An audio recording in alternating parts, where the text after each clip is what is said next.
তোষামোদ নয়, ক্ষমতাকে প্রশ্ন করাই গণমাধ্যমের কাজ। শাসক ও শোষক শ্রেণীর জবাবদিহিতা নিশ্চিত করে জনগণের স্বার্থ রক্ষায় কাজ করেন সংবাদকর্মীরা। আমরা প্রশ্ন করতে চাই আপনার হয়ে, জানাতে চাই আপনি যা জানতে চান। শুরু করছি গ্লোবাল টেলিভিশনের নিয়মিত আয়োজন প্রশ্নগুলো সহজ। আমি নাজমুল আশরাফ। এই অনুষ্ঠানে আমরা চলমান নানা ঘটনার তথ্য এবং বক্তব্য তুলে ধরি। অতিথিদের কাছে জানতে চাই সেসব তথ্য এবং বক্তব্যের প্রতিক্রিয়া বা বিশ্লেষণ। সংস্কার নিয়ে জাতীয় ঐক্যমত্য সৃষ্টির লক্ষ্যে রাজনৈতিক দলগুলোর সঙ্গে আলাদাভাবে আলোচনা আগামীকাল বৃহস্পতিবার থেকে শুরু করতে যাচ্ছে জাতীয় ঐক্যমত্য কমিশন।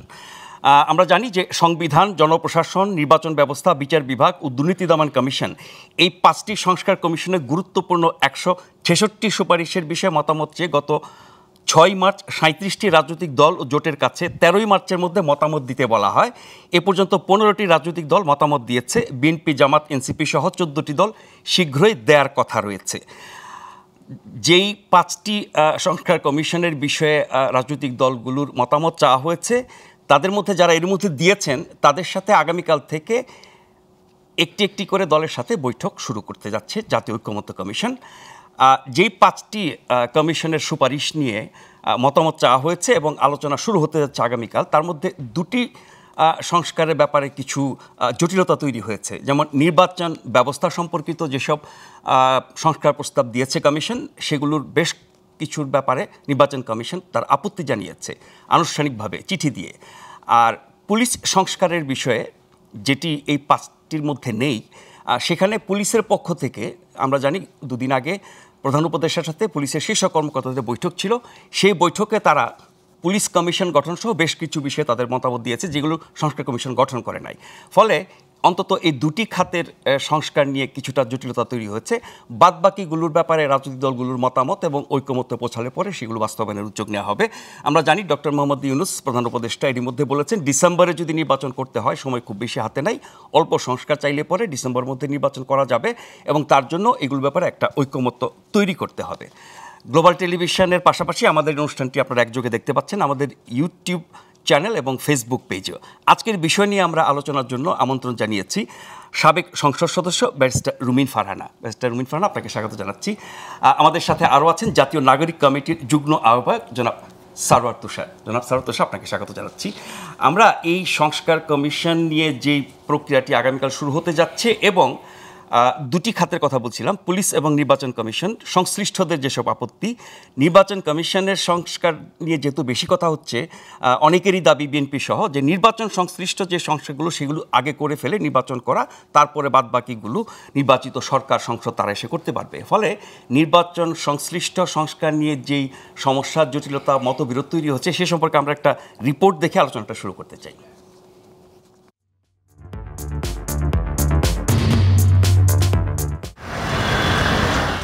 আগামী ডিসেম্বর মাসকে ঘিরে চলছে নির্বাচনী ডামাডোল, তাই দ্রুত সংস্কারে মরিয়া অন্তর্বর্তী সরকার।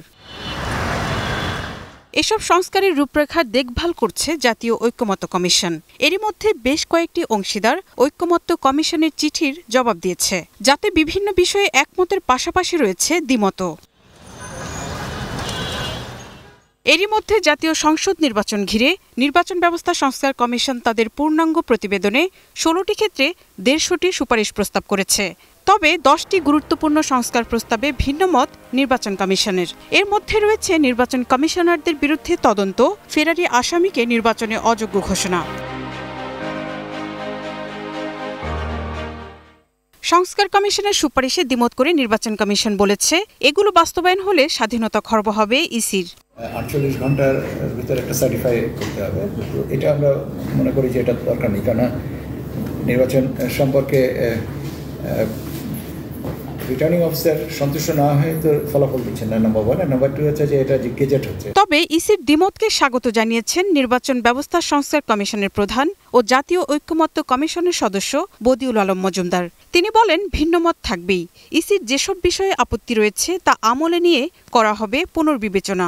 আমরা কতগুলো সুপারিশ দিয়েছি, কিন্তু এই সুপারিশগুলো আলাপ আলোচনার সুযোগ সৃষ্টি করে দিয়েছে, যে যাতে কতগুলো বিষয় তারা একমত হতে পারে কিংবা দ্বিমত হতে পারে। তারা তো দ্বিমত করতেই পারে, তাদের মতামত তো থাকতেই পারে। আমরা এগুলো যেহেতু আমাদের কাছে এসছে ঐক্যমত্য কমিশনের কাছে, আমরা এগুলো বিবেচনা নেব। এরই মধ্যে ইসির চিঠি পাঠানো হয়েছে মন্ত্রিপরিষদ বিভাগে ও প্রধান উপদেষ্টার কার্যালয়ের মুখ্য সচিবকে। চিঠিতে এসব বিষয়ে প্রয়োজনীয় ব্যবস্থা নেওয়ার অনুরোধ করা হয়েছে।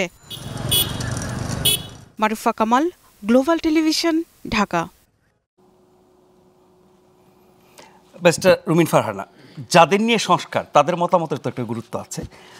নির্বাচন ব্যবস্থার সংস্কার কমিশন যে কাজগুলো করে সুপারিশ দিয়েছে সেগুলো নিয়ে আপনাদের সাথে ঐক্যমতের চেষ্টা এবং প্রক্রিয়া চলছে, কিন্তু যাদের নিয়ে সংস্কার তাদেরই অনেক আপত্তি আছে। ওই জায়গাটা আগে নিষ্পত্তি করা দরকার ছিল না? আপনাকে অসংখ্য ধন্যবাদ। আমরা শুরু থেকে শুনে এসেছি রাজনৈতিক দলগুলো যেই বিষয়ে একমত হবেন সেই বিষয়গুলোতে সংস্কার হবে, এবং এই যে অল্প সংস্কার বা বড় সংস্কার, বেশি সংস্কার, এই কথাগুলো কিন্তু প্রধান উপদেষ্টার কার্যালয় থেকে স্বয়ং প্রধান উপদেষ্টা বলেছেন রাজনৈতিক দলগুলোকে মাথায় রেখে। কিন্তু আমরা কিন্তু একবারও ভাবিনি, বা যাদের ভাবার কথা ছিল তারাও ভাবেননি, যে যাদেরকে ঘিরে এই সংস্কার প্রক্রিয়া নিয়ে, মানে যাদেরকে ঘিরে এই সংস্কারগুলো হচ্ছে বা হবে, প্রস্তাবগুলো এসছে, তারা আসলে কি ভাবছে। সে কারণে রাজনৈতিক দলগুলো তাদের মতামত দেওয়ার আগেই আমরা দেখতে পাচ্ছি নির্বাচন কমিশন থেকে আপত্তি এসছে, আমরা দেখতে পাচ্ছি পুলিশের কাছ থেকে আপত্তি এসছে। যেহেতু নির্বাচনকে ঘিরেই মোটামুটি আলোচনাগুলো এখন চলছে, নির্বাচন কমিশনের যে আপত্তিগুলো সেগুলো ডেফিনেটলি আগে রিজলভ করতে হবে, নিষ্পত্তি করতে হবে। এবং এই নিষ্পত্তিটা আসলে কে করবে? এটা কি রাজনৈতিক দলগুলোর সঙ্গে আলোচনার পরে এটা নিষ্পত্তি হবে, নাকি নির্বাচন কমিশনের সঙ্গে সরকার বসে এটিকে আগে নিষ্পত্তি করবে, এবং যেই বিষয়গুলোতে নির্বাচন কমিশন এবং সরকার একমত হবেন, অর্থাৎ যেই সুপারিশগুলো নির্বাচন কমিশনের সঙ্গে একমত হয়ে ঠিক করা হবে যে না এই সংস্কারগুলো আসলে কমিশনের করতে হবে, সেই বিষয়গুলোর পরবর্তীতে রাজনৈতিক দলগুলোর সামনে রাখা হবে। আমরা এই বিষয়ে স্পষ্ট নই। 1, 2 হচ্ছে ইতিমধ্যে যে আমরা রিপোর্টটি দেখছিলাম সেখানে বলা হচ্ছে 14টি দল তাদের মতামত জানিয়েছে, আর 15টি দল শীঘ্রই দেবে। এই 15টি দলের মধ্যে বড় দলগুলো যেগুলো মেজর স্টেক হোল্ডার, বিএনপি, জামাত, তারা কিন্তু কেউ এখনো কোনো মতামত দেয়নি। এবং আমি বিএনপির কিছু সিনিয়র লিডারশিপের বক্তৃতায় তাদের যে কথাগুলো এসছে সেগুলো শুনলে একরকম আইডিয়া হয় যে এই মুহূর্তে আসলে নির্বাচনের বাইরে গিয়ে কোনো রকম সংস্কারের ব্যাপারে খুব বেশি মনোযোগ এই বৃহৎ রাজনৈতিক দলটি দিতে চাইছে না। বিএনপি নাকি শুধু নির্বাচন সংক্রান্ত বিষয়? না, আমরা মনে করছি, মানে বিএনপি যেটা মনে করছে, যেহেতু সামনে নির্বাচন, সুতরাং নির্বাচন সংক্রান্ত সংস্কার, আপনি যদি বিএনপির মহাসচিব থেকে শুরু করে সিনিয়র লিডারদের বক্তব্য দেখেন, আপনি দেখবেন 5 তারিখের পর থেকে ওনারা কিন্তু একটি কথাই ক্রমাগত বলেছেন, নির্বাচন সংক্রান্ত সংস্কারগুলোর পরে নির্বাচন দেখ, তারপরে নির্বাচিত সরকার এসে বাকি সংস্কারগুলো করুক। এখন 166টি সংস্কারের প্রস্তাব এসছে, এবং এর মধ্যে একটা ফরম্যাটও দেওয়া হয়েছে, yes, no and what is your comment. এই ফরম্যাটটাও আসলে অনেক রাজনৈতিক দল খুব বেশি বোধহয় কমফোর্টেবলও ফিল করছে না। তারা ভাবছে যে অনেক জায়গায় আসলে সরাসরি হ্যাঁ বা না এর মধ্যে দিয়ে জবাব দেওয়াটাও কঠিন ভাবতে পারে কোনো রাজনৈতিক দল। 2 হচ্ছে এগুলোকে পাবলিক করে দেয়া হবে। সো কোন কোন পলিটিক্যাল পার্টি কোন কোন জায়গায় হ্যাঁ বলছে, আর কোন কোন পলিটিক্যাল পার্টি কোন কোন জায়গায় না বলছে, এটা কিন্তু একদম মানুষের সামনে খোলা বইয়ের মতন থাকবে। সো সামনে কেউ যদি ক্ষমতায় যাওয়ার পরে তার প্রমিস থেকে বা তার কমিটমেন্ট থেকে সরে আসে, তখন মানুষের কাছে ভোটের রাজনীতি নিয়ে আরেকবার যাওয়াটা তার জন্য ডিফিকাল্ট। কারণ কেউ যদি শেখ হাসিনার মতন ক্ষমতায় থাকতে চায়, that is all together a different story. But আপনাকে যদি মানুষের মুখে ব্যালট আপনি দেখতে চান, সুমনের হেলিকপ্টার গানটার মতো, তাহলে কিন্তু আপনাকে এই জায়গাগুলোতে খুব সাবধানে পা ফেলতে হবে। আপনি কোনটাতে হ্যাঁ বলছেন, কোনটাতে না বলছেন, কেন হ্যাঁ বলছেন, কেন না বলছেন, হ্যাঁ যে বলছেন সেটা আপনি কতটা করতে পারবেন, আদৌ আপনার দ্বারা সেটা সম্ভব কিনা, এত প্রশ্ন আমার মনে হয় বড় স্টেক হোল্ডার যারা, তারা খুব কমফোর্টেবল হবে না। আমি যদি একেবারে নির্মোহভাবে আপনাকে বলি, তাহলে আমার মনে হয় তারা খুব বেশি কমফোর্টেবল হবে না। মানে বাকি দলগুলো দেবে না এরকমটি আশঙ্কা করছেন? না, আমি সেটা বলছি না, তবে কিভাবে দেয় সেটাও দেখার বিষয়। কারণ ইতিমধ্যে হ্যাঁ নার বিষয় নিয়ে একটি আপত্তি এসছে বড় দলগুলোর কাছ থেকে, তারা কিভাবে দেয়, কোন ফরম্যাটে দেয়, এগুলো বিষয়। এবং আরেকটা প্রশ্ন আসলে করাই যায় যে সরকার নির্বাচন নিয়ে কি ভাবছে। আমি দেখলাম যে আমাদের কন্টেন্টের শুরুতেই বলা হচ্ছে আগামীকাল থেকে সিরিজ বৈঠক শুরু হবে এবং সরকার কিন্তু খুব সিরিয়াসলি ভাবছে ডিসেম্বরের মধ্যে, সো তারা তড়িঘড়ি কাজ সারতে চাইছে। সত্যি কি সরকার ডিসেম্বরে নির্বাচন চাইছে? প্রধান উপদেষ্টা তো বারবার বলছেন। প্রধান উপদেষ্টা কি ডিসেম্বর বারবার বলছেন? না, কিন্তু কেন আমি কথাটি বলছি, যদি অল্প হয় তাহলে ডিসেম্বর। শুরুতে কথাটি ছিল অল্প হলে ডিসেম্বর, বেশি হলে মার্চ, মানে ম্যাক্সিমাম। শুরুতে ছিল জুন, মানে মধ্য 26-এর মধ্যভাগ, জুন, হ্যাঁ 26-এর মধ্যভাগ। যদিও এটা অনেকে জানুয়ারি চেয়েছে, ওনার প্রেস উইং থেকে বলা হয়েছে এটা জুন পর্যন্ত। সেখান থেকে কমে এসে উনি বিদেশি গণমাধ্যমকে যখন সাক্ষাৎকার দিলেন ওটা মার্চে গেছে। মার্চের পরে আবারও গার্ডিয়ানকে যখন সাক্ষাৎকার দিলেন উনি বললেন জুন। তারপরে আবার তড়িঘড়ি করে দেখলাম উনি এটাকে ডিসেম্বর বলছেন। ইউএস সেনেটরের সাথে বৈঠকে উনি এটাকে ডিসেম্বর বলছেন। এখানে একটি বড় প্রশ্ন আছে। আপনি জানেন উপদেষ্টাদের কলেবর সম্ভবত বাড়ানো হচ্ছে এবং আরও বেশ কিছু নতুন উপদেষ্টা হয়তো বা উপদেষ্টা পরিষদে যুক্ত হতে পারেন, এমন কথা আমরা বিভিন্ন জায়গায় বিভিন্ন সময় শুনছি। এই সময় উপদেষ্টা কলেবর বাড়ানো কিংবা ওনার অ্যাসিস্ট্যান্সের জন্য আরও নতুন মানুষকে যুক্ত করা এই পরিষদে, সেটা কিন্তু এক ধরনের ইঙ্গিত দেয় যে বিষয়টি এত দ্রুত যদি হবে বলে আমরা মনে করি যে আর মাত্র 6 মাস 7 মাস পরেই আমরা একটি নির্বাচন পেতে যাচ্ছি, বিষয়টি তেমন নাও হতে পারে। এর বাইরে দেখেন অনেকগুলো আনরিজলভড কোয়েশ্চেন রয়ে গেছে। এক হচ্ছে আমরা দেখছি আমাদের নতুন যেই ভাইরা নতুন দল করেছেন, আমার সেই ভাইরা বলছেন বিচার শেষ হওয়ার আগে কেউ যেন নির্বাচনের নাম মুখেও না নেয়। ঠিক আছে, সেটা নিয়ে সমালোচনা হচ্ছে একজনের বক্তব্য, পুরো দলের অবস্থান তো সেটা না। আবার পুরো দলের অবস্থান না সেটাও কিন্তু তারা কেউ বলেননি, স্যাররা বলবেন, কিন্তু দলের অবস্থান না এটা কিন্তু দল থেকে বলা হয়নি। ঠিক আছে, দল এটা ওনারা এটুকু বলেছেন যে ডিসেম্বরে হলে পরে এখন যে আইনশৃঙ্খলা পরিস্থিতি আছে কঠিন হবে, তার মানে কিন্তু ওনারা ডিসেম্বরে বিরোধিতা করে নাই। তার মানে কেউ বলছেন আইনশৃঙ্খলা পরিস্থিতি যা আছে সেখানে কঠিন হবে, কেউ বলছেন বিচার শেষ না করে হবে না, কেউ বলছেন সংস্কার শেষ না করে হবে না। আমরা বিচার নির্বাচনেও যাব, তার আগে নির্বাচন কমিশন সম্পর্কে আরেকটা প্রশ্ন আপনাকে জানতে চাই। কমিশনারদের বিরুদ্ধে সরকার ব্যবস্থা নিতে পারবে, এটা কি কমিশনারের কর্তৃত্ব ক্ষমতা, সাংবিধানিক যেই মানে ক্ষমতা সেটাকে খর্ব করবে? আবার কমিশনাররা যদি অসদাচরণ করেন তাদের বিরুদ্ধে কি কোনো ব্যবস্থা নেওয়া যাবে না? দেখুন, আমি রিপোর্টটা পড়ছিলাম, ওনারা বলছেন সুপ্রিম জুডিশিয়াল কাউন্সিল তো আছে, মানে সর্বোচ্চ আদালতের বিচারকদের ব্যাপারে যা হয়, সর্বোচ্চ আদালতের বিচারকদের ব্যাপারে যা হয়, বিকজ 5th অ্যামেন্ডমেন্ট তো আবার রিভাইভ করে যেহেতু সুপ্রিম জুডিশিয়াল কাউন্সিলের ব্যবস্থাটা আছে, সো সেইভাবে তারা বলেছেন যে এটা তো একটা পন্থা আছেই। 2 যেটা সেটা হলো যে সাধারণত বাংলাদেশের পলিটিক্যাল কালচারটা কি, যারা হারে তারা কখনোই সেই হারটাকে সহজভাবে নিতে পারে না, এটা একটা অদ্ভুত ব্যাপার। সেই যে সূক্ষ্ম কারচুপি দিয়ে শুরু হলো, তারপর থেকে আমরা দেখলাম যে যারাই হারে তারাই বিষয়টাকে ইয়ে করে। প্লিজ এটার মধ্যে 8, 14 এবং 18, 24-এর নির্বাচন আমি আনছি না, বিকজ ওটাকে আমি নির্বাচন মনেই করি না, ওটা নির্বাচনই নয়। বাংলাদেশে এই 15 বছর কোনো নির্বাচন হয় নাই, জাতীয় বা স্থানীয় কোনোটাই হয়নি, বাট তারপরেও যেই নির্বাচনগুলো মোটা দাগে ন্যাশনালি এবং ইন্টারন্যাশনালি গ্রহণযোগ্য হয়েছে সেগুলো নিয়েও বিস্তর বিতর্ক আছে। এবং মোটামুটি একটা ডেমোক্রেটিক প্রসেস হলে কি দেখা যায়, অ্যান্টি স্ট্যাবলিশমেন্ট ভোট সবসময় উপরে থাকে। সো আপনি একবার ক্ষমতায় আসবেন, পরের বার খুবই কঠিন হবে আপনার আরেকবার আসা, দেখা যায় আরেকটি দল আসছে, তখন কি হবে, যারা ওই সময় হেরেছিল তারা পরবর্তীতে যখন ক্ষমতায় আসবে দরকারে অদরকারে এই নির্বাচন কমিশনারদের নানান রকম হ্যারাসমেন্ট, নানান রকম বিপর্যয়ের মধ্যে দিয়ে যেতে হবে। কমিশন তো বদলেও যেতে পারে, কমিশন তো বদলাবেই, কিন্তু তাদের বিরুদ্ধে ব্যবস্থা নেওয়া তো আর আটকাবে না, তাই না? কিন্তু সরকার যদি ব্যবস্থা নেয় বর্তমান ব্যবস্থার বাইরে গিয়ে, যেটি সুপ্রিম জুডিশিয়াল কাউন্সিল নিতে পারত, সেক্ষেত্রে সরকারের হস্তক্ষেপ বাড়বে না? আমি বুঝিনি প্রশ্ন। আমি বলছি সরকার যদি কমিশনারদের বিরুদ্ধে ব্যবস্থা নেওয়ার কর্তৃত্ব পায়, হ্যাঁ, সেক্ষেত্রে সরকারের হস্তক্ষেপ বাড়বে না কমিশনের উপরে? অনেক বেশি বাড়বে, অনেক বেশি বাড়বে। কিন্তু মুশকিলটা হচ্ছে কি, সরকারে যারা আসবে তাদের তো খুব বেশি কোনো অভিযোগ থাকবে না কমিশনের বিরুদ্ধে, তারা তো জিতে আসবে। অভিযোগ তো থাকবে যারা হেরেছে তাদের, যারা হেরেছে তারা আবার ক্ষমতা আসতে তো কমিশন বদলে যাবে, কিন্তু তাতে কিছু যায় আসে না, ব্যক্তিরা তো থাকবেন, ব্যক্তির বিচার করা হবে। ঠিক আছে, এই কারণেই এই সুপারিশগুলো করা হয়েছে। এখন যে আমরা 14, 18 এবং 24-এ যারা কমিশনার ছিলেন তাদের বিচারের কথা বলছি, ঠিক একইভাবে সেই সময়ও একই ঘটনাটি ঘটবে। কিন্তু আমি বলছি যে বাংলাদেশে 15 বছর কোনো নির্বাচন হয় নাই, সুতরাং এই 3টা নির্বাচনের সঙ্গে পুলিশ যেমন যুক্ত, প্রশাসন যেমন যুক্ত, দলের ক্যাডার বাহিনী যেমন যুক্ত, কমিশনও যুক্ত। এখন আপনি বিচার করলে সকলের বিচার আপনাকে করতে হবে, কিন্তু এগুলো হচ্ছে ইউনিক সার্কামস্ট্যান্স। কেন তার বিচার হবে না? অন্যায় কেন বিচার হবে না, কিন্তু that is unique circumstance. But নির্বাচন কমিশনের দাবিটা আমার কাছে যৌক্তিক মনে হয় যে সুপ্রিম জুডিশিয়াল কাউন্সিল তো আছে, যে ব্যবস্থাটি এখন আছে সেটি থাকুক, তাদেরকে তো আনা যাবে। আমি একটু সারাতের কাছ থেকে ফিরে আসি। নির্বাচন কমিশনারদের বিরুদ্ধে সরকারের ব্যবস্থা নেওয়ার কর্তৃত্ব সহ 10টি বিষয়ে তারা দ্বিমত জানিয়েছে।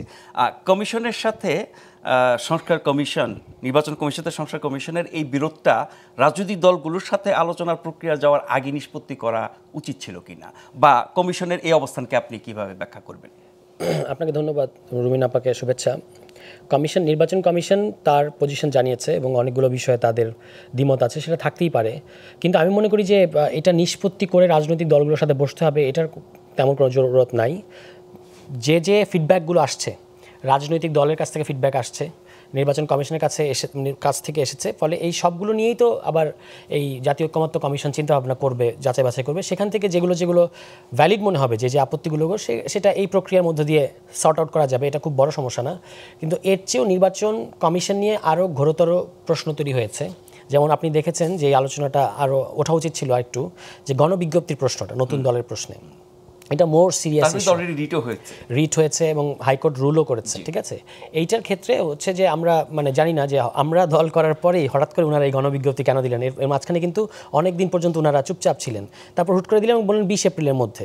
ফলে আমাদের দিক থেকে একটা উদ্বেগ ছিল, আমরা ভাবছিলাম যে এটা আমরা কীভাবে তাদের কাছে আমরা যাব বা অফিসিয়ালি এবং তাদেরকে আমাদের উদ্বেগের ব্যাপারটা জানাবো, যে আগের যে আরপিও, সেই আরপিওতে আমাদের এই মুহূর্তে সক্ষমতা অবশ্যই আছে, কারণ যেহেতু আমাদের নাগরিক কমিটি পর্যায়ে অনেকগুলো কমিটি আছে, প্রায় 400-র মতো কমিটি আছে, ফলে আমরা সেটা হয়তো করতে পারতাম। 21টা জেলা নিবন্ধনের শর্তগুলো পূরণ করার জন্য আমরা করব, কিন্তু আপনি 28 ফেব্রুয়ারি থেকে 20 এপ্রিল মাঝখানে রোজা, ঈদ ইত্যাদি আছে, তাই না? সেই ক্ষেত্রে আমাদের কাছে মনে হয়েছে যে এটা কি আমাদের প্রতি ওনারা একটু বৈরী আচরণ করলেন কিনা, বা এটা একটু পক্ষপাতমূলক হলো কিনা। এই জন্য আমরা স্টেপস নেব চিন্তা করছিলাম। এর মধ্যে অন্য একটা ছোট দলের পক্ষ থেকে তারা একটা রিট করেছিল এবং সেটা হাইকোর্ট যথার্থই জিজ্ঞেস করেছে যে এটা অবৈধ কেন হবে, কারণ দর্শন হয়েছে। এখন নির্বাচন কমিশন, আগে তো আপনি এই নির্বাচন ব্যবস্থা সংস্কার কমিশন তো কতগুলো আরপিও সংশোধনী এনেছে, আপনি সেইগুলো সর্ট আউট করাটা আগে, আপনি যদি প্রায়োরিটির কথা বলেন যে এটা আগে নিষ্পত্তি হওয়া দরকার কিনা, যেহেতু বাংলাদেশে আপনি এটা অস্বীকার করতে পারবেন না এই বাস্তবতাটা, যে বাংলাদেশে একটা নতুন দল এসেছে এবং সেটা কোনো ব্যাঙের ছাতা টাইপের দল না, যে আমি একটা সংবাদ সম্মেলন করে একটা দল ঘোষণা করে দিলাম। এটা বাংলাদেশের অভ্যুত্থানকারী নেতৃত্বের মধ্য দিয়ে গড়ে ওঠা একটা দল, ফলে এটাকে সিরিয়াসলি নেওয়া উচিত ছিল নির্বাচন কমিশনের, এবং আগে এটা তাদের জানতে চাওয়া উচিত ছিল যে আপনারা যে সংশোধনীগুলো দিয়েছেন আরপিওর কতটুকু বাস্তবায়িত হবে, কী হবে, বা এই ব্যাপারে তাদের কোনো মতামত আছে কিনা। যেমন এই যে তারা যে আপত্তিগুলো দিয়েছে এর মধ্যে আরপিও সংক্রান্ত তেমন কোনো আপত্তি নাই, যে সংস্কার প্রস্তাবগুলোর ব্যাপারে আপত্তি নেই, তাহলে আমরা ধরে নিব যে তারা সবগুলো আরপিওর ব্যাপারে একমত, সংশোধনীর ব্যাপারে একমত। যদি সেটা হয়ে থাকে তাহলে তো এই আরপিও সংশোধনীটা আগে হওয়া উচিত ছিল। যেমন নতুন সংশোধনীতে কি আছে যে আপনার 10% জেলায় অফিস থাকলেই হবে, 10% জেলা মানে আপনার 7টা জেলার মতো পড়ে আর কি, হ্যাঁ, বা সর্বমোট সারা দেশে 5000 মতো ভোট থাকলেই হবে। এটা অনেক সহজ করা হয়েছে। তো এই জিনিসটা আগে আমরা ভেবেছি যে আগে সর্ট আউট, আমরা এখনও মনে করি যে এটা সর্ট আউট হওয়া দরকার। এটা সর্ট আউট না করে বাকি যে বিষয়গুলো বললেন, এগুলো আমি মনে করি যখন আলোচনা হবে রাজনৈতিক দলগুলো তাদের মতামত দেবে। সুপ্রিম জুডিশিয়াল কাউন্সিলের ব্যাপারে আমাদের খুব বেশি আপত্তি নাই, যেটা রুমিন আপা অলরেডি বলেছেন যে এইরকমই ঘটবে, কারণ যারা জিতে এসেছে তাদের তো আর এটা নিয়ে অত উদ্বেগ থাকবে না। পরবর্তীতে আসলে আপনি ব্যক্তির বিচার করছেন, কমিশনের তেমন কোনো আসলে শায়েস্তা করা যাচ্ছে না। সেই ক্ষেত্রে সুপ্রিম জুডিশিয়াল কাউন্সিল হলে আপনি তাৎক্ষণিকভাবে এটার একটা, যদি আসলেই তারা কোনো অসদাচরণ করে থাকে তাহলে এটা ব্যবস্থা নেওয়া যাবে, সেই দিক থেকে এটা ঠিক আছে। আমাদের জন্য মেজর কনসার্ন হচ্ছে আমি যেটার কথা বললাম আর কি। তো আমি মনে করি যে এটা রাজনৈতিক দলগুলোর সাথে আলোচনা করলে সেটা ঠিক হয়ে যাবে, এবং আগে এটার ব্যাপারে সিদ্ধান্ত নিতে হবে। এই যে আরপিওর যে সংশোধনীগুলো এসেছে, এই যে আরপিওর বিভিন্ন সংশোধনী, নিবন্ধন, এগুলো সহ এই যে কমিশনটা গঠিত হয়েছে সেটাও কিন্তু পুরনো আইনি হয়েছে। তাহলে আপনি যে সংস্কারের কথা বলছেন, যদি আমি অগ্রাধিকার দিই নির্বাচন সংক্রান্ত সংস্কারটাকে, যেহেতু নির্বাচনের দাবি মুখ্য হয়ে যাচ্ছে, ফলে নির্বাচন কমিশন গঠিত হওয়া, নির্বাচন কমিশন পরিচালনা, নির্বাচন কমিশনের আইন কানুন কর্তৃত্ব অনুযায়ী যা কিছু ওনারা করছেন সবই তো পুরনো আইনে হচ্ছে, তাহলে সংস্কারের প্রতিফলনটা কোথায়? না, এক্স্যাক্টলি। তো আপনারা বা যারা বেশি নির্বাচনের কথা বলছেন, আমি একটা জিনিস প্রথমত বিরোধিতা করি যে এই সংস্কারগুলো নির্বাচনী সংস্কার না। কথাটা বিএনপির কিন্তু টোনটাও এরকম, এবং বিএনপির যে আসলেই কোনো সদিচ্ছা আছে সংস্কারে, সেটা আপাতত এখন ঘোরতর সন্দেহ তৈরি হয়েছে। সব বিষয়ে না নির্দিষ্ট কোনো বিষয়ে? মানে পুরো সংস্কার প্রক্রিয়ার ব্যাপারে আপনি যদি তাদের একজন খুবই গুরুত্বপূর্ণ নেতা মির্জা আব্বাসের বক্তব্য শুনে থাকেন কয়েকদিন আগে, উনি বলেছেন যে আপনাদের হাতের কোনো সংস্কার, ওই যে আপনার হাতের পানি খাবো না মতো হয়ে গেছে ব্যাপারটা, আপনাদের হাতে কোনো সংস্কার আমরা গ্রহণ করবো না, আমরা নির্বাচিত সরকার এসে এটা কিন্তু বাতিল করে দেব। কিন্তু দলীয়ভাবে সবসময় বলা হচ্ছে যে কিছু নির্বাচনের আগে কিছু নির্বাচন না। আচ্ছা, এটা এখন তাহলে আপনারা তো প্রশ্ন করলেন, ধরুন বিচার বিভাগ নিয়ে বিচার নিয়ে যে সার্জিসের একটা মন্তব্যকে, তো আমরা তো তাহলে জিজ্ঞেস করবো যে এটা কি বিএনপির স্ট্যান্ড কিনা? বিএনপি কি বলেছে যেটা আমাদের স্ট্যান্ড না? আমরা এখন পর্যন্ত শুনি নাই। বরং জাতিসংঘের মহাসচিব আসার পর থেকে বিএনপির মহাসচিব ওখানে ফেস করে এসে প্রথম সাংবাদিকদের সামনে যে কথাটা বলেছেন সেটা হচ্ছে কেন যে এই বৈঠক আমি ঠিক বুঝতে পারিনি। তো আমার কাছে মনে হচ্ছে উনি যে বুঝতে পারছেন না এটা একটা লজিক্যাল কারণ আছে, সেটা হচ্ছে কারণ এখানে তো নির্বাচন নিয়ে আলোচনাটা কম হয়েছে, সংস্কার নিয়ে বেশি আলোচনা হয়েছে, এই জন্য উনি হয়তো বুঝতে পারেন না। ওখানে প্রশ্ন উঠেছে যে জাতিসংঘ মহাসচিবের কাছে সংস্কার প্রস্তাব তুলে ধরা বা তার কাছে দাবি করার মানেটা কি? না, এটা তো ওই বৈঠকটা তো জাতিসংঘের মানে আয়োজনে হয়েছে বা জাতিসংঘ এটা অর্গানাইজ করেছে, ফলে জাতিসংঘ তার প্রায়োরিটি ঠিক করেছে। মহাসচিব সাহেব এটা ব্যাপারটা তো এরকম না যে ডক্টর ইউনূস তাকে শিখিয়ে পড়িয়ে দিয়েছেন, এটা তো হয় না, এটা আমরা সবাই বুঝছি। সংস্কার বা নির্বাচন বা বিচার এগুলোর ব্যাপারে জাতিসংঘের করণীয় কি? মানে হোয়াই নট? আপনি যদি তারা কি বলেছে যে বাংলাদেশ একটা পরিবর্তন, তারা কি প্রত্যাশা করে সেটা বলেছে। হ্যাঁ, সেটা exactly. They are not party to this. না, তারা এটা করে দেবে না, বাংলাদেশকে সেটা করতে হবে। তারা তাদের প্রায়োরিটিটা খুব পরিষ্কারভাবে বলে গেছে এবং বিএনপির হতাশাটা এরপর থেকে পরিষ্কার। মির্জা আব্বাসের কথা থেকে শুরু করে মির্জা ফখরুল, তাদের যে বক্তব্যগুলো আপনি যদি দেখেন তারা ওইটাতে, ফলে আমরা শুরুর থেকে যে কথাটা হ্যামারিং করছিলাম ওইটাই কিন্তু মির্জা আব্বাসের কথা দিয়ে আবার প্রমাণিত হচ্ছে। আমরা বলেছি যে বিএনপি সংস্কার করবে কিনা এই ব্যাপারে আমাদের যথেষ্ট সন্দেহ আছে, এক। দ্বিতীয়ত হচ্ছে যখন নির্বাচিত সংসদে গিয়ে সংস্কারের যে ব্যাপারটা, যে আপনি শুধু নির্বাচনের জন্য যেটুকু রাস্তা ক্লিয়ার করা লাগে করে দেন, বাকিটা আমরা সংসদে গিয়ে করবো, এই প্রক্রিয়াটা যে কাজ করবে না সেটা কিন্তু ওনার কথায় পরিষ্কার হয়েছে যে উনি একটাও মানে করার পক্ষপাতী না, বরং যেগুলো বাকি থাকবে সেগুলো করবে কিনা সেটা তো পরে থাক, যেগুলো করা হবে এই টাইমে ওগুলো না রাখবেন কিনা এটা নিয়েও প্রশ্ন তৈরি হয়েছে। এই জন্যই আমরা একটা পদ্ধতির উপর জোর দিচ্ছিলাম, যেটা গণপরিষদের কথা, যে গণপরিষদ আপনি করেন সেখানে সকল পার্টিস বা যারা বিএনপির একমত হতে হবে। আচ্ছা, এখন নির্বাচনের প্রশ্ন তো আমাদের একমত হতে হবে।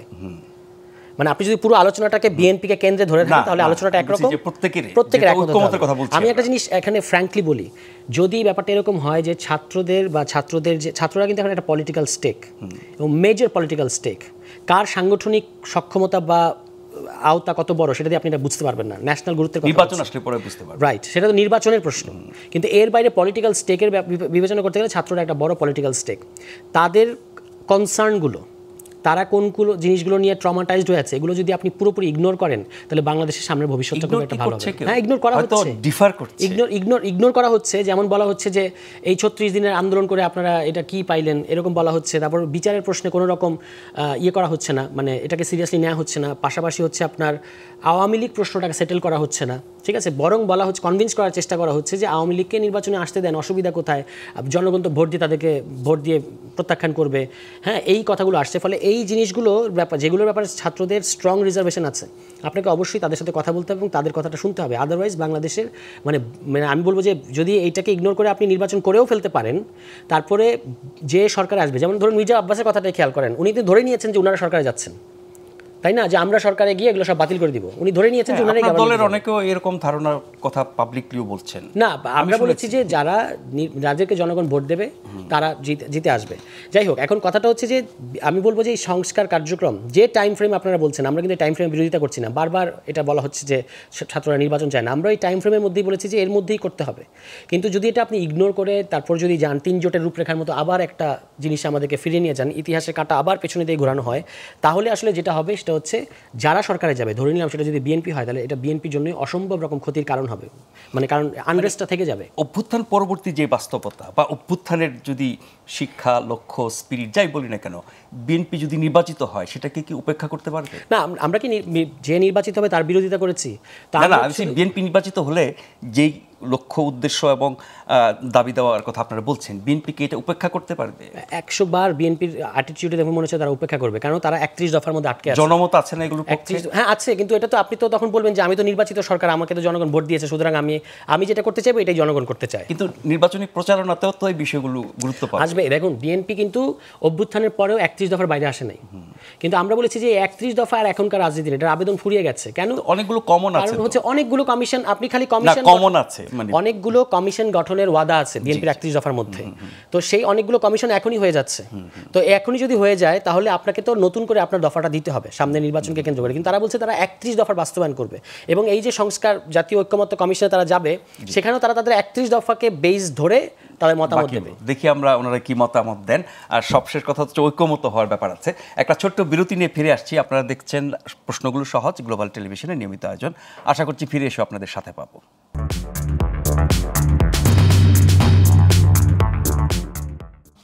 ধন্যবাদ আমাদের সাথে থাকবার জন্য। আজ আমরা কথা বলছি সংস্কার প্রক্রিয়ার জটিলতা নিয়ে। আমাদের সাথে আছেন সাবেক সংসদ সদস্য ব্যারিস্টার রুমিন ফারহানা, আমাদের সাথে আছেন এনসিপি নেতা তুষার সারওয়ার। রুমিন ফারহানা, বিরতির আগে তুষার অনেকগুলো কথা বলেছেন আপনাদের দল সম্পর্কে, নিশ্চয়ই আপনি শুনেছেন। আমি শুধু বলেছি যে জনাব মির্জা আব্বাসের এই বক্তব্যটাই বিএনপির অবস্থান কিনা, বা বিএনপির অন্যান্য নেতাদের বক্তব্যের রেফারেন্সে তিনি যা বলেছেন, জাতিসংঘ মহাসচিবের সাথে বৈঠকের পর যা বলেছেন, তাতে করে মানুষ কি এটা ধরে নিতে পারে না যে সংস্কারের ব্যাপারে আপনাদের আগ্রহ বা অনীহা আছে, আগ্রহ কম বা অনীহা আছে? দেখুন নাজমুল ভাই, 36 দিন সংখ্যায় কিন্তু খুব বেশি না, 365 দিন একটা বছর, তার মধ্যে মাত্র 36 দিন। এই 36 দিনে বাংলাদেশের মানুষের মনোজগতে একটা বিরাট ওলট পালট হয়ে গেছে। আমি একজন ক্ষুদ্র রাজনৈতিক কর্মী, আমি রাজনীতিবিদ এবং আইনজীবী, মানবাধিকার নিয়ে কাজ করেছি দীর্ঘ সময়। আমার নিজের ভেতরে আমি যে পরিবর্তনগুলো দেখি সেটা হয়তো এই 36-এর অভ্যুত্থান না হলে হয়তো সেরকম হতো না, আমি জানি না। এরকম পরিবর্তন বহু মানুষের মধ্যে হয়েছে। আপনি যে দেয়ালে গ্রাফিতিগুলো পড়েন, এখনো তো আমরা যখন দীর্ঘ সময়ে ট্রাফিকে আটকে থাকি ঘন্টার পর ঘন্টা, দেয়ালের লেখাগুলো পড়ে মুখস্থ হয়ে গেছে, পড়তে পড়তে অলমোস্ট মুখস্থ হয়ে গেছে। এই লেখাগুলো গভীর জীবনবোধ এবং রাজনীতিবোধ থেকে উৎসরিত। এই লেখাগুলো শুধু লেখা না, এই লেখাগুলো বহু মানুষ মনে প্রাণে বিশ্বাসও করে। হ্যাঁ, সো এই পরিবর্তনটা শুরু হয়েছে।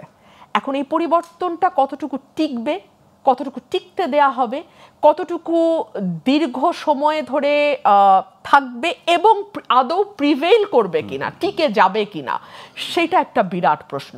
তবে সামনের রাজনীতি আমি খুব পরিষ্কার দেখি না। ঠিক একটা নির্বাচন হবে, একটা দল ক্ষমতায় চলে আসবে, তারপরে আবার একটা 5 বছর পরে চমৎকার নির্বাচন হবে, তারপর আরেকটা দল, কোনো একটা দল আসবে বা ওই দলটি আবার আসবে।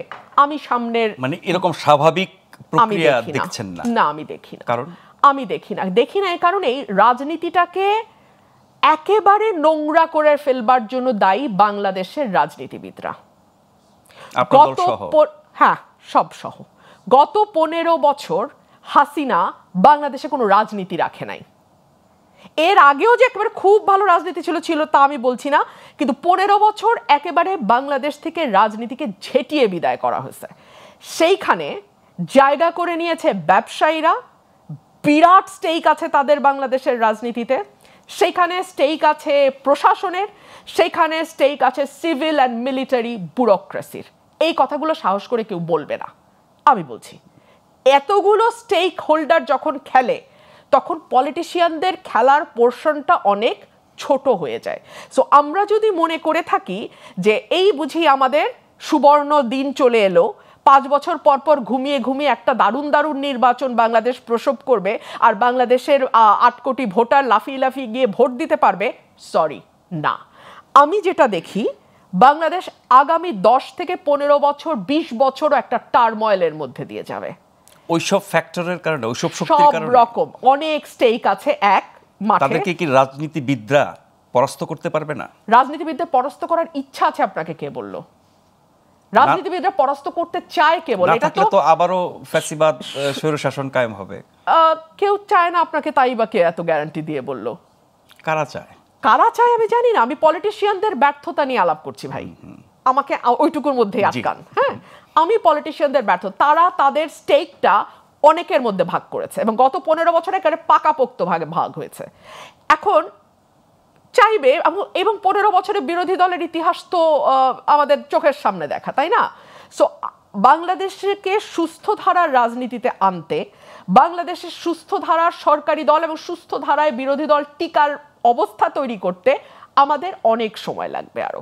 এবং এর মধ্যে তো আমি যে স্টেক হোল্ডারদের কথা বললাম সেটা তো আছেই। On the top of that, পলিটিশিয়ানদের মধ্যেও কিন্তু এখন ঐক্যের কথা আমরা বলছি, যত বিভাজন চোখে পড়ছে তত, যত বেশি আমরা ঐক্য ঐক্য ঐক্য বলে চিৎকার করছি না, তত বেশি বিভাজনটা আমাদের কাছে স্পষ্ট হচ্ছে। কোন প্রশ্নে বিভাজন? প্রতিটা প্রশ্নে বিভাজন। কোন প্রশ্নে বিভাজন নয় নাজমুল ভাই আপনি আমাকে বলেন? মানে মোটা দাগে 3টি বিষয় আমাদের আলোচনায় আসে, বিচার, সংস্কার, নির্বাচন, তাই তো? প্রতিটিতেই বিভাজন আছে এবং এগুলো জাতীয় ঐক্যমত্য কিভাবে এগুলো হবে না, তো না হলে পরে আমি ওই যে বলছি টার্ময়েলের মধ্যে দিয়ে বাংলাদেশ যাবে, এটা আমি আপনার শোতে আজকে বলে ফেললাম। যদি ঐক্যমত না হয় তাহলে এগুলো ফেলে রেখে নির্বাচন হলেও টার্ময়েলের মধ্যে বাংলাদেশ পড়বে, সেটা একরকম টার্ময়েল। ঐক্যমত না হলেও টার্ময়েলের মধ্যে পড়বে। এখন যেটা হয়েছে, মানুষের মধ্যে কিন্তু তীব্র আকাঙ্ক্ষার জন্ম হয়েছে, বিশেষ করে স্টুডেন্ট, মানে 20 থেকে 25 যাদের বয়স, তাদের কিন্তু কোনো ব্যাগেজ নাই, তাদের কিন্তু হারানোর কিছু নাই, তাদের কিন্তু ছেলেকে ওই কনস্টিটিউয়েন্সিতে স্টাবলিশ করব, অতশো কোটি টাকা এর মধ্যে বানায় ফেলবো। আমি কয়েকজন এক্সেপশনের কথা বাদ দিয়ে বলতেছি, জেনারেলি বাংলাদেশের young generation, not student, young generation যেটা, তাদের কিন্তু সেই অর্থ ওরকম ব্যাগেজ নাই।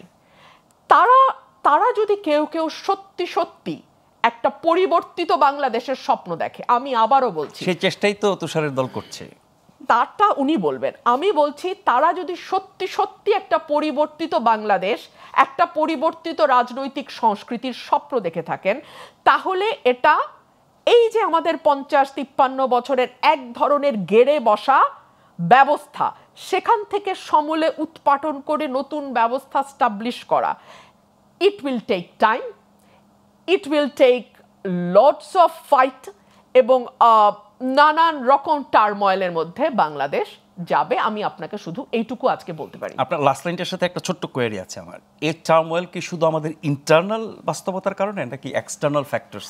যখন ইন্টারনালি ডিভিশন তীব্র হয়, তখন এক্সটার্নাল ফোর্সরা অনেক বেশি শক্তিশালী হয়। বাংলাদেশকে মুক্তিযুদ্ধের পক্ষ বিপক্ষ, রাজাকার শাবক, মুক্তিযোদ্ধার সন্তান ইত্যাদি ইত্যাদি দিয়ে বিভাজন না করলে ভারতের পক্ষে সম্ভব হতো না গত 15 বছর বাংলাদেশকে শুষে খাওয়ার। এখন কি নিয়ে বিভক্তি করা হচ্ছে? এখন সবকিছু নিয়ে বিভক্তি। আপনি ঐক্য দেখলেন কোথায় আমাকে বলেন তো? আমি তো কোনো ঐক্য দেখি না। ঐক্য সবাই ভালো রাজনীতি, ভালো গণতন্ত্র, ভালো শাসন ব্যবস্থা, ন্যায় বিচার। আমার ভাই এখানে বসেই সন্দেহ করছেন এটা আদৌ আমরা বিএনপি মিন করছে কিনা। বিএনপি ভাবছে তারা যে সংস্কারের কথা বলে তারা কি আদৌ মিন করে? তারা তো ডিলে করতে চায়।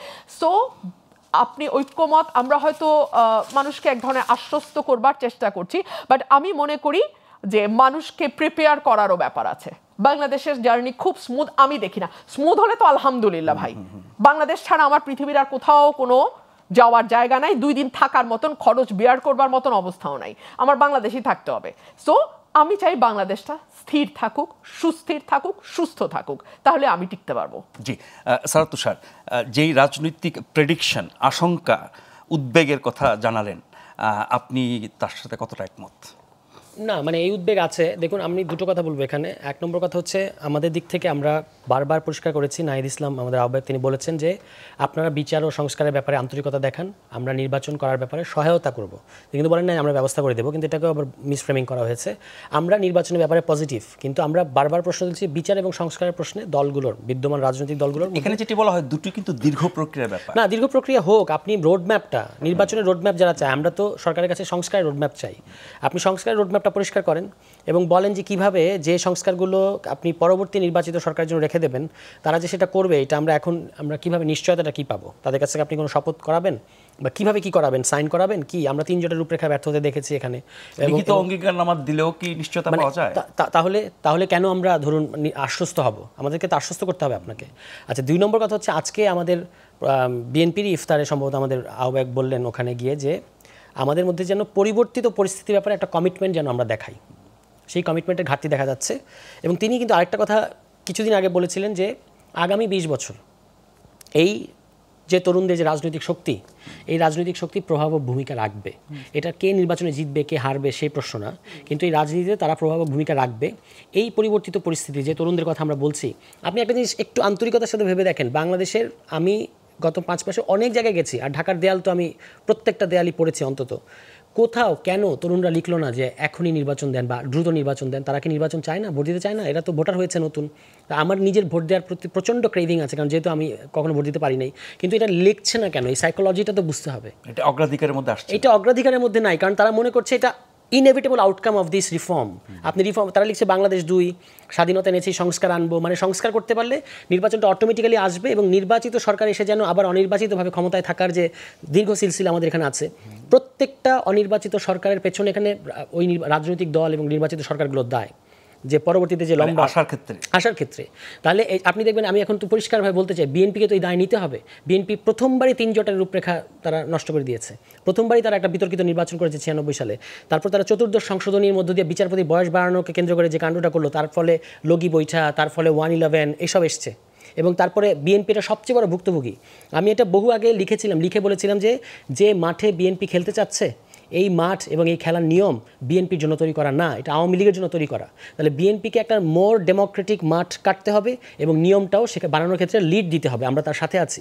কিন্তু বিএনপি সেটা করে নাই। বিএনপি এখন আপনি দেখবেন আওয়ামী লীগের রিপ্লেসড হতে চাচ্ছে, এবং যে কানাঘুষা শোনা যাচ্ছে দিল্লির সাথে তাদের যে অ্যালাইনমেন্ট, এটা যদি হয়ে থাকে, আমি বলবো যে বিএনপি গত 20 বছর, যে দিল্লি তাদেরকে গত 20 বছর ক্ষমতার বাইরে রাখলো, তারা কিছুই শেখে নাই এখন। এবং সপক্ষে কি কোনো তথ্য প্রমাণ আছে? আমি আপনাকে একটা জিনিস বলি, আপনি দেখবেন যে ভারতীয় সেনাবাহিনী প্রধানের মন্তব্য খেয়াল করবেন, ভারতের প্রতিদিন মিডিয়া কি বলা হচ্ছে, যে ভারত এই 7 জানুয়ারি নির্বাচনের আগে তারা বলল যে বাংলাদেশে আমরা নির্বাচন চাই না। কেন? কারণ নির্বাচন আসলে, তখন তো বিএনপি আন্দোলনে ছিল, আমরা বিএনপির সাথে ছিলাম কিন্তু যুগপৎ আন্দোলনে। সো তারা বললো যে যদি নির্বাচন দেন তাহলে ইসলামিক ফান্ডামেন্টালিস্ট ক্ষমতায় আসবে। বিএনপিও কিন্তু তাদের কাতারে, তাদের চোখে তখনই ইসলামিক ফান্ডামেন্টালিস্ট ছিল, বিএনপি হাইফেন জামাত, এভাবেই তারা প্রচার করতো। সেই ভারতের সেনাবাহিনী প্রধান, এটা কি তার জুরিসডিকশনের মধ্যে পড়ে বাংলাদেশে কখন নির্বাচন আসবে? তিনি বললেন যে নির্বাচিত সরকার ছাড়া আমরা সম্পর্ক স্বাভাবিক করবো না। এবং এখন 7 মাসের ব্যবধানে তারা বাংলাদেশের নির্বাচন নিয়ে, ইউনূস সরকার কী চায়, কেন নির্বাচন দিচ্ছে না, ঠিক বিএনপি যেভাবে কথা বলে ওই একই ল্যাঙ্গুয়েজে, বা আমি উল্টো করে বলতে পারি, দিল্লি যেভাবে কথা বলছে বিএনপির সাথে হুবহু আপনি মিল পাবেন, মানে in terms of intention. Even পলাতক আরাফাত সাহেবও মাঝে মাঝে ফেসবুক স্ট্যাটাসে যা বলেন তার সাথেও বিএনপির বক্তব্য মিলে যায়, যে এই সরকারের নিরপেক্ষতা নাই। বিএনপিও কিন্তু এই প্রশ্ন তুলেছে। সুতরাং আমাদের কাছে সন্দেহ হয়, আশঙ্কা হয়, মানে এটা, মানে আমি একেবারে 2 + 2 4 দিয়ে আপনার মেলাতে পারবো না, কিন্তু এই আশঙ্কা তো হচ্ছে। কিন্তু যদি এই ট্র্যাপে বিএনপি পড়ে, এটা কিন্তু কারণ বাংলাদেশের সবচেয়ে বড় জাতীয়তাবাদী শক্তি ধারণা করা হয় বিএনপিকে, কিন্তু তারা যদি এখন আবারও এই 20 বছরের এরকম অভিজ্ঞতা থাকার পরেও এই ফাঁদে পড়তে যায় দ্রুত ক্ষমতায় যাওয়ার জন্য, এটা তাদের জন্য খুব ভয়ঙ্কর মানে হতে যাচ্ছে। বৈদেশিক সম্পর্কের ক্ষেত্রে ডেমোক্রেটিক বা ইলেক্টেড গভর্নমেন্টের একটা বাড়তি মাইলেজ আছে না? না, অবশ্যই। আমরা কেউ তো কখনো বলি নাই যে ইলেক্টেড গভর্নমেন্ট আসবে না বাংলাদেশে, বা আমরা বলেছি যে ইলেকশন মানেই ডেমোক্রেসি, শুধু এটাকে আমরা কন্টেস্ট করেছি। বাংলাদেশে ইলেক্টেড গভর্নমেন্টগুলোর মতো স্বৈরতান্ত্রিক গভর্নমেন্টকে আমরা তো ভেবেছিলাম যে এরশাদের পরে আর বাংলাদেশে কখনো স্বৈরতন্ত্র কায়েম হবে না, কিন্তু বাংলাদেশে আমরা কি 2001-06 শাসনামল দেখি নাই? আমরা কি 8 থেকে 24-এর এই শাসনামলকে দেখি নাই? যে ফ্যাসিবাদ তৈরি হলো তো নির্বাচনের মধ্য দিয়ে। তাহলে এই গত 3টি নির্বাচন বা 10 বছর বা 15 বছরের আগে যদি যান, আমি বাংলাদেশের ইতিহাসের বিচারে যে নির্বাচনগুলো হয়েছিল এবং যে সরকারগুলো হয়েছিল, সেগুলো তুলনামূলক অন্য সব সরকারের চেয়ে ভালো ছিল না? ছিল, কিন্তু 2001 থেকে 6 রেজিমের কথা, 91 থেকে যদি মনে আছে, 91 থেকে 96 প্রথমবার এসেই তো তারা নির্বাচনটাকে বিতর্কিত করেছে। আমি শুধু বলতে চাচ্ছি যে মানে এই নির্বাচিত সরকারগুলো একেবারে পারফেক্ট ডেমোক্রেসি ডেলিভার করতে পেরেছে এরকম আমরা বলবো না, ঠিক আছে? ইনস্টিটিউশনসগুলোকে তারা নানাভাবে প্রভাবিত করতে চেয়েছে, এবং বিএনপিও কিন্তু এটার জন্য দায়ী, কম আর বেশি দায়ী। তাহলে তাদের এই পরিস্থিতি সম্পর্কে অ্যাসেসমেন্টটা কী, মানে পরিষ্কার কোনো অ্যাসেসমেন্ট আমরা দেখতে পাইনি। ধরেন এই যে 31 দফা তারা এত ঘটা করে বলে, এই 31 দফায় 70 অনুচ্ছেদ সম্পর্কে কী বলা হয়েছে? আমরা ক্ষমতায় গেলে এটা নিয়ে পরীক্ষা নিরীক্ষা করে দেখব। That's the language. আপনি এখন সার্চ করে দেখেন, পরীক্ষা নিরীক্ষা করে দেখবো, মানে কি আপনি আসলে এটা বদলাবেন না তো? আপনি তো আপনার সংসদ সদস্যদেরকে স্বাধীনভাবে কথা বলতে দেবেন না। আমি একটু বলবো সারওয়ার, জি জাস্ট আ মিনিট। 70 অনুচ্ছেদ ইজ আ ভেরি ইন্টারেস্টিং অনুচ্ছেদ। কেন? 70 অনুচ্ছেদ কিন্তু দলের ভুল ত্রুটি নিয়ে, দলের দোষ নিয়ে কথা বলতে একটুও বাধা দেয় না, ভোট দেওয়ার সময় সেটি বাধা দেয়, কিন্তু আমরা দেখেছি কথাও বলে। এক্স্যাক্টলি। এখন 70 থাকলো না গেল, এটা আমার একেবারে ব্যক্তিগত মত, এটার সাথে আমার দলের কিন্তু প্লিজ কোনো সম্পর্ক নেই। আমি আমার ব্যক্তিগত মত এবং আমার 3.5 বছরের সংসদের জার্নি থেকে আপনাকে বলি, হুজুরের মতে অমৎকার, এটা আমাদের রক্তে মজ্জায় অস্থিতে দাসত্ব। ভাই, এ দাসত্ব কি 70-এর জন্য আটকায় আছে? দাসত্ব তো আমাদের রক্তে মজ্জায় অস্থিতে ভাই। আপনি দাসত্ব 70 থাকলে কি আর না থাকলে কি?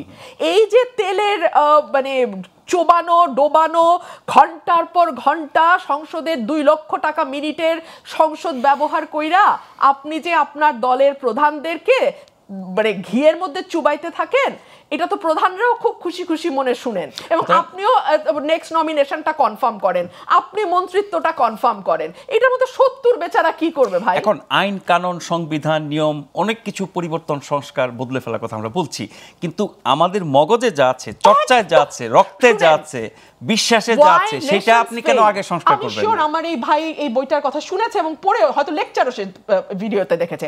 ওয়াই নেশনস ফেইলে পরিষ্কার আছে একটা জাতি কেন উন্নত হয় আর একটা জাতি কেন আজীবনের জন্য দাসত্ব করতেই থাকে। বিকজ উন্নত যে দেশগুলো আপনি দেখবেন তাদের মেধার, যোগ্যতার এবং তাদের যেই এবিলিটি সেটাকে অনুযায়ী তারা কাজ পায়, রিওয়ার্ডেড হয়, প্রমোটেড হয়। আর আমাদের মতন দেশগুলো হচ্ছে চাটার পার্টি।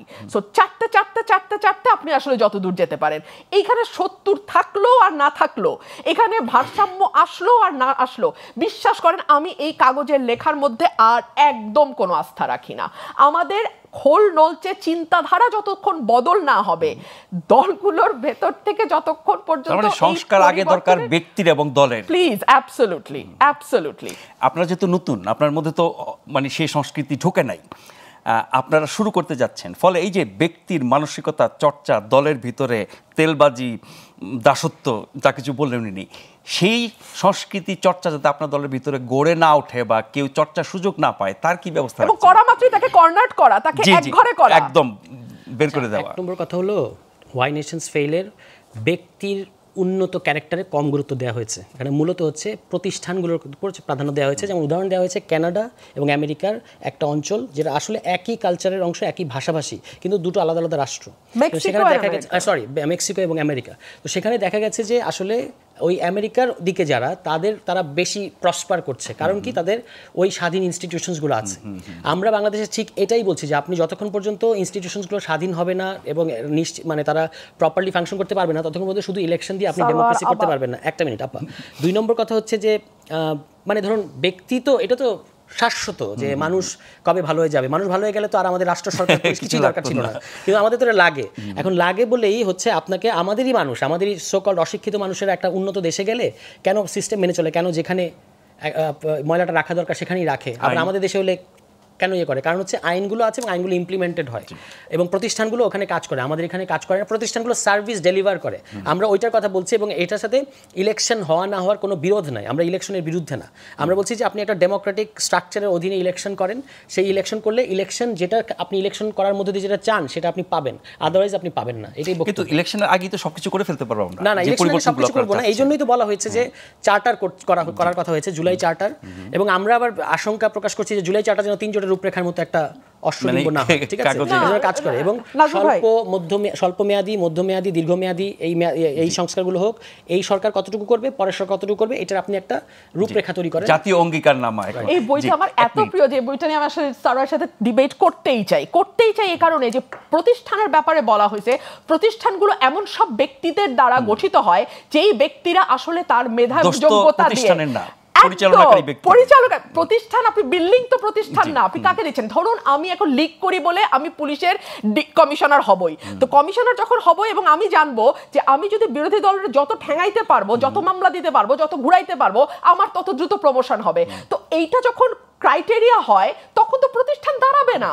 সে কারণেই প্রতিষ্ঠান দাঁড়ানোর পেছনে ব্যক্তির মেরিটকে গুরুত্ব দেওয়া হয়েছে এই বইটাতে, এবং সেরকম ব্যক্তিদেরকে দায়িত্ব দিতে হবে। সেরকম ব্যক্তি কত সংখ্যক আছে আমাদের সারা দেশে আমরা জানি না। আরেকটা ছোট্ট বিরতি নিয়ে ফিরে আসছি, আশা করি এবারও ফিরে এসে পাবো।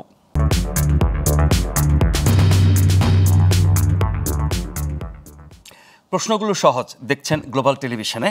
আমাদের আজকের অতিথি ব্যারিস্টার রুমিন ফারহানা এবং জনাব সারোয়ার তুষার। আমরা এই পর্যায়ে সংস্কার বিষয়ক আরেকটা রিপোর্ট দেখে আবার আলোচনায় ফিরব। এই রিপোর্টটি মূলত একটি বিশ্লেষণধর্মী রিপোর্ট, যেখানে বিশ্লেষকরা বলছেন সংস্কার ছাড়া শুধুমাত্র নির্বাচনের মাধ্যমে যদি ক্ষমতার হাতবদল হয় তাহলে জনগণের প্রত্যাশা পূরণ হবে না, যেটি মূলত সারোয়ার তুষার বলতে চেয়েছেন। আমরা একটু প্রতিবেদনটি দেখি।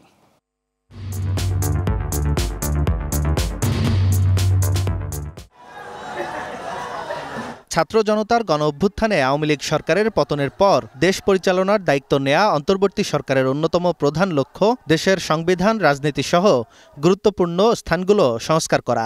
সেই লক্ষ্যে তারা বেশ কিছু কমিশন গঠন করে। এরই মধ্যে কমিশনগুলো বেশ কিছু প্রস্তাব দিয়েছে। তবে সবার আগে প্রয়োজন রাজনৈতিক দলগুলোর মধ্যে ঐক্যমত্য গড়ে তোলা। এছাড়া সংস্কার করা কঠিন, কিন্তু সংবিধান থেকে শুরু করে নির্বাচন সহ অধিকাংশ সংস্কারের বিষয়ে প্রধান দলগুলোর অবস্থানে প্রায় বিপরীত। সরকারের দিক থেকে ঐক্যমত্য কমিশন করে আলাপ আলোচনার ভিত্তিতে এই মতৈক্য কমানোর চেষ্টা চলছে। ব্যাপক জনগণের অংশগ্রহণের মধ্য দিয়ে আমরা সুপারিশমালা তৈরি করতে পারি। তরুণ রাজনীতিবিদরা মনে করেন, রাজনৈতিক দলগুলোর মধ্যে মতানৈক্য অন্তর্বর্তী সরকারের নিরপেক্ষতা নিয়ে বিতর্ক, আইনশৃঙ্খলা পরিস্থিতির অবনতি ও নির্বাচনী সংস্কার নিয়ে বিভিন্ন মতামত তৈরি করছে নতুন সংকট। আমরা চাই যেটা বেসিক নিড, অর্থাৎ যে সংস্কারগুলো একেবারেই জরুরি সেই সংস্কারগুলো করা, এবং সেই সংস্কারগুলো করে পরবর্তীতে নির্বাচনের দিকে হাঁটার। সবাই না, কিন্তু কতিপয় উপদেষ্টা নানান ধরনের অ্যাক্টিভিটিসের কারণে মানুষের মনে এক ধরনের সংশয় সন্দেহ। বাংলাদেশের অন্যতম একটি বড় রাজনৈতিক দল ইতিমধ্যে তারা 111 একটা ইঙ্গিত দিয়েছে। সেক্ষেত্রে এই যে বর্তমান রাজনীতির একটা পরিস্থিতি থেকে কিন্তু এই ধরনের একটা ইঙ্গিত আসছে।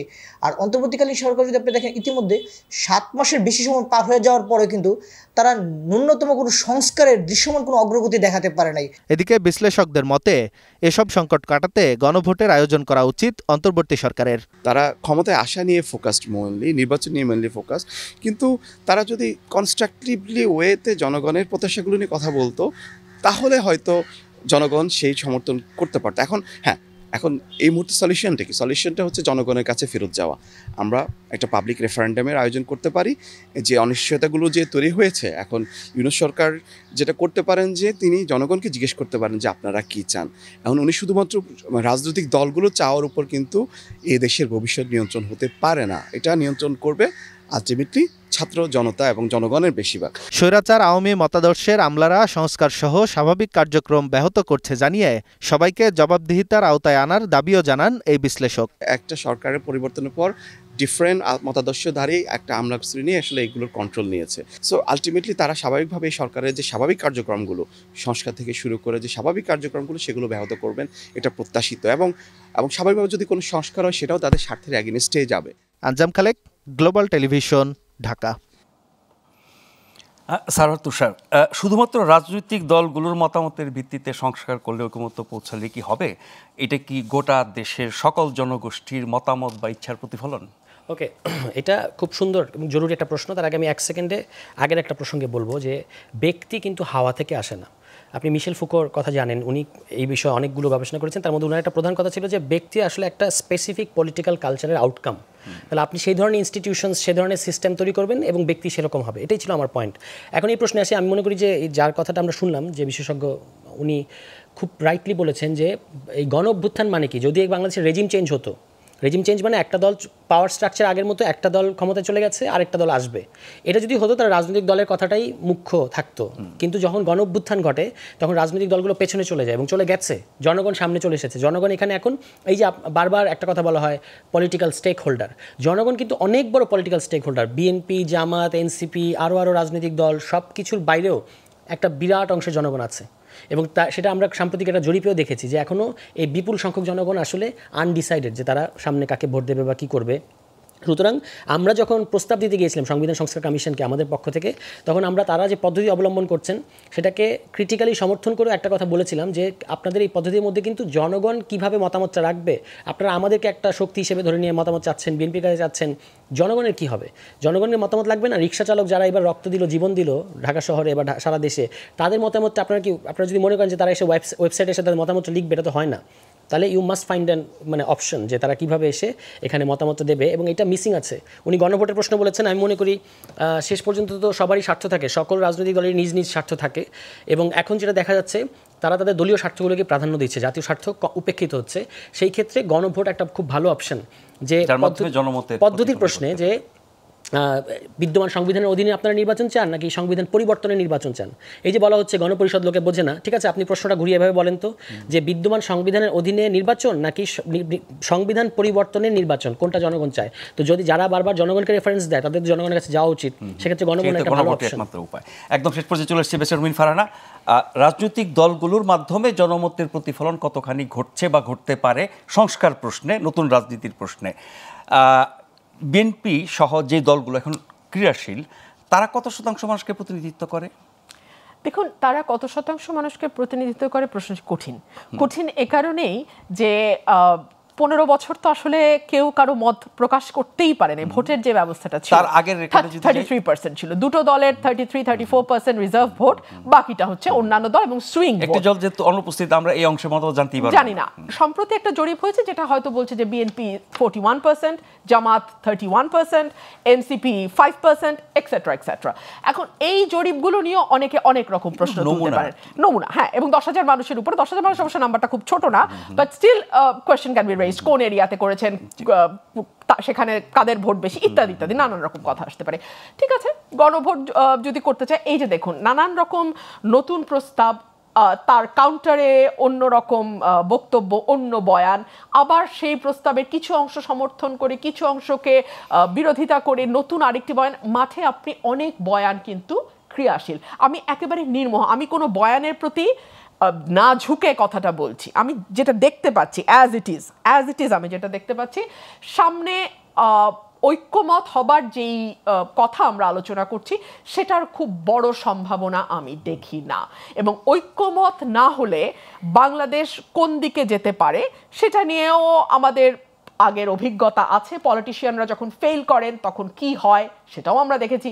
সেখান থেকে আবার বাংলাদেশ উত্তরণ হয়, আবার পলিটিশিয়ানরা আসেন, তারা খুবই নেকেডলি আবার ফেল করেন পলিটিশিয়ানরা, আবার হয়তো সেভিয়ার হিসেবে কাউকে না কাউকে আসতে হয়। So I do not know. তবে আমি সামনে যা দেখি, ঠিক যেই কথাটা আমি সেকেন্ড সেগমেন্টে বলছিলাম, আমি বাংলাদেশের রাজনীতিতে টার্মোয়েল দেখি সামনে।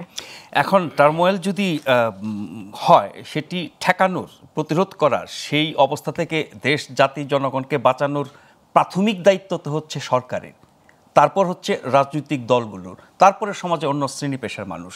তো সেই জায়গায় কাদের এগিয়ে আসা উচিত? প্রাথমিকভাবে আমি মনে করি সরকারের দায়িত্ব অনেক, কিন্তু সরকার সামনে যা বলে সেটাই যে সব কথা তাও তো নয়।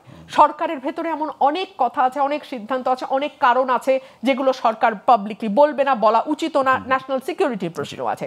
সো সেই জায়গা থেকে সরকারের ভিতরে কি চলছে আমি বলতে পারবো না, আমি সরকারের আশপাশেরও কেউ না, বলতে পারবো না। কিন্তু যেহেতু ডক্টর মোহাম্মদ ইউনূস, যার একটা আন্তর্জাতিক খ্যাতি আছে এবং আন্তর্জাতিক শক্ত কানেকশন আছে, which is very very important, so এটাকে উনি আসলে কিভাবে কাজে লাগাবেন, কতটুকু কাজে লাগাতে আদৌ পারবেন এবং বাংলাদেশের রাজনীতিবিদরা কতটুকু তাকে সেটা কাজে লাগাতে দেবে, এই অনেক প্রশ্ন সামনে আছে। স্যার তুষার, 1 মিনিট সময় আছে। 1 মিনিটের মধ্যে আমি জরিপটা নিয়ে একটা মন্তব্য করি। আপা বলেছেন 41%, আমি আপনাকে ওই জরিপটা আমি খুব পুঙ্খানুপুঙ্খভাবে পড়ে বলছি। 10,600-র মতো, ইটস আ বিগ স্যাম্পল। সেখানে আনডিসাইডেড হচ্ছে 38%, রেস্ট 62%-এর মধ্যে সিদ্ধান্ত নিয়েছে কিন্তু প্রকাশ করে নাই, এটা হচ্ছে 34%। বাকি যারা সিদ্ধান্ত নিয়েছে এবং প্রকাশ করেছে তাদের মধ্যে 41% বিএনপির। এবারে আপনি টোটাল স্যাম্পলের 10,600 করেন, সেখানে বিএনপির পক্ষে ডিসাইসিভলি অবস্থান নিয়েছে মাত্র 17%, জামায়াত ইসলামের পক্ষে মাত্র 12%। নতুন দল, তখনও যারা জরিপে অংশ নিয়েছে জানতো না দলটার নাম কি হবে, তারা শুধু শুনেছে যে আসতে যাচ্ছে, সেখানে তারা হচ্ছে 3%। ঠিক আছে, এই হচ্ছে ইকুয়েশন। ফলে আমি মনে করি যে যেটা আমাদের যে সাধারণত থাকে 30%, 35% বাধা ধরা, এবার কিন্তু সেটা ঘটতে যাচ্ছে না। এই কারণে আমি বলেছিলাম যে টোটাল 59% হচ্ছে আপনার এই জরিপ অনুযায়ী 59% এখনো, মানে 38% একেবারে পুরোপুরি সুইং, আর বাকি অংশটুকু হচ্ছে আপনার দোদুল্যমান আছে, তারা সিদ্ধান্ত নিয়ে রেখেছে কিন্তু আপনাকে জানাচ্ছে না। এর মধ্যে আওয়ামী লীগের ভোটার থাকতে পারে, বিএনপির পক্ষে সিদ্ধান্ত নেবে এমনও থাকতে পারে, এনসিপি যদি ভালো করে তাদের পক্ষে থাকতে পারে, এটা অনেক অনেক ধরনের হতে পারে। ফলে সবচেয়ে বড় দল হিসেবে এই জরিপটাকে যদি একটা নমুনা হিসেবে ধরি, বিএনপির কিন্তু মাত্র 17% এখনো পর্যন্ত ডিসাইসিভ অবস্থান আছে। তবে এটা ঠিক, এটা দিয়ে জেতা যাবে আর কি, হ্যাঁ, এখনো পর্যন্ত। আর এটা তো একটি মাত্র জরিপ, হয়তো আরো 10টা জরিপ হলে পরে চিত্রটা আরো স্পষ্ট হবে। অনেক অনেক ধন্যবাদ এবং কৃতজ্ঞতা ব্যারিস্টার রুমিন ফারহানা, অনেক ধন্যবাদ এবং কৃতজ্ঞতা সারওয়ার তুষার। যারা দেখছিলেন শুরু থেকে বা পরে, সবাইকে ধন্যবাদ এবং কৃতজ্ঞতা জানিয়ে আজকের মতো শেষ করছি। অনুষ্ঠানটি পুনঃপ্রচার হবে আগামীকাল সকাল 7টা এবং এই অনুষ্ঠানে ফিরে আসবো আগামী রোববার রাত 9টায়। শুভরাত্রি।